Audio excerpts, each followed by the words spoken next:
The bass, the rock, the mic, the treble. I like my coffee black, just like my metal. With the bass, the rock, the mic, the treble. I like my coffee black, just like my metal. Cause I can't wait for you to knock me off in a minute. There's this thing that I just don't, like, I've noticed, and it kind of irritates me, that how America worries about people going over the border, but doesn't worry and spends all this money and time to deport this person, and doesn't worry enough about the real people that should be deported. Like, shouldn't even be in this thing, right? And it's like murderers, rapists, whatever, like that. And then they still have like Nazis and the KKK in it. Why don't those people get deported? Like, I know it's a free country and all that, but you have these people that just want to have a nice, safe family environment for their kids. That's why they're crawling over the border. And now you have these Nazis or racists or whatever like that, Nazi groups, racist clans, corrupting the country with their views or whatever like that. And so who's the bigger threat here? A person, like a nice Mexican family that just wants to make a safe environment for their children, or these assholes that are burning crosses and raiding grocery stores and beating up Indian people? Like, think about it. Just like my metal, 'cause I can't wait. Okay, I'm 18 now, so I thought I'd give a try at looking at some like debates, whatever, for the Canadian elections. It's not as exciting as the American elections, but whatever, I still notice these things. And for those of people that actually do vote, probably mainly aimed to the adults. I'm pretty sure that you hate when this happens, when you're voting for people to be on the government, to be on the council or whatever. They make up promises that they don't keep. And when they do keep them, it's usually at the end of the reign, of the reign of being prime minister or president or whatever you are. And it's just so annoying. If you're gonna reel people in to vote for you by giving them promises, don't piss them off by not doing it. Do it right away. That should be the first thing that you do once you be the government. Once you get on that chair of importance. Like,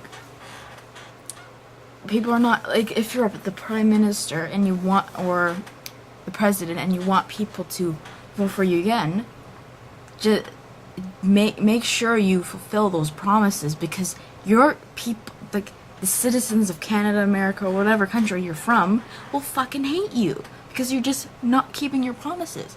And what kind of leader do we want when they don't keep our promises?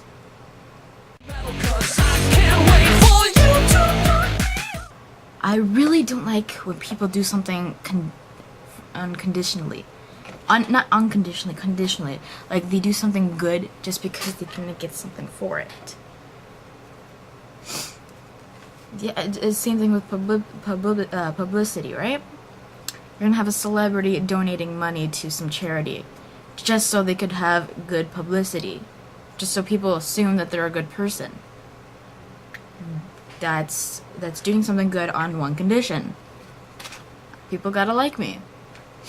So yeah, I really don't like that. If you're gonna do something good, make sure you're doing it because you want to, because you want to see someone be happy.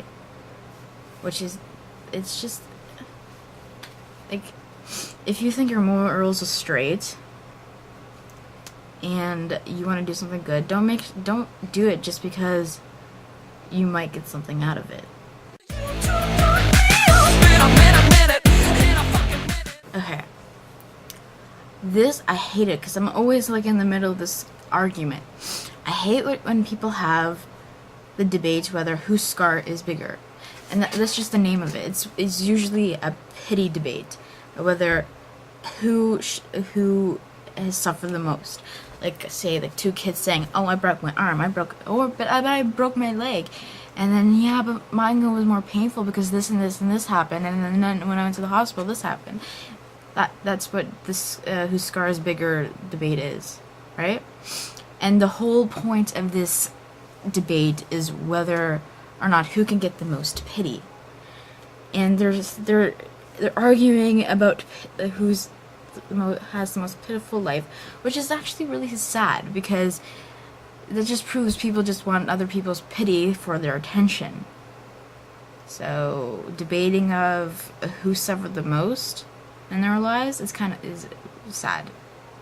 Okay, because it just shows that you have nothing better to do but to complain about your life.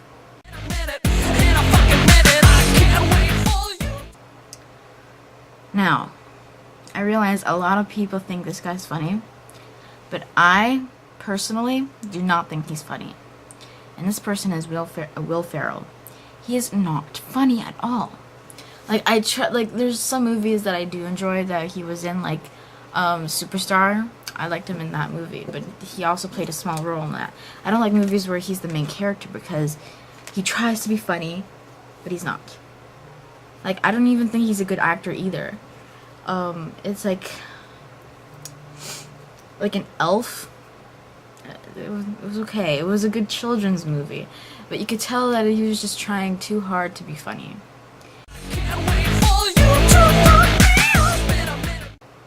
What I hate the most is when people are buzzkills. I hate buzzkills. And it's not like Family Guy's little interpretation of Buzz Killington. No, this is the buzzkill that just makes you depressed, makes you angry because of the situation or topic that this person is bringing up. For example, if I'm having a good time with my family, dinner, we're laughing, we're talking about a movie that we just saw, whatever, having a nice conversation, freaking dad comes over and he brings up the topic, the very depressing and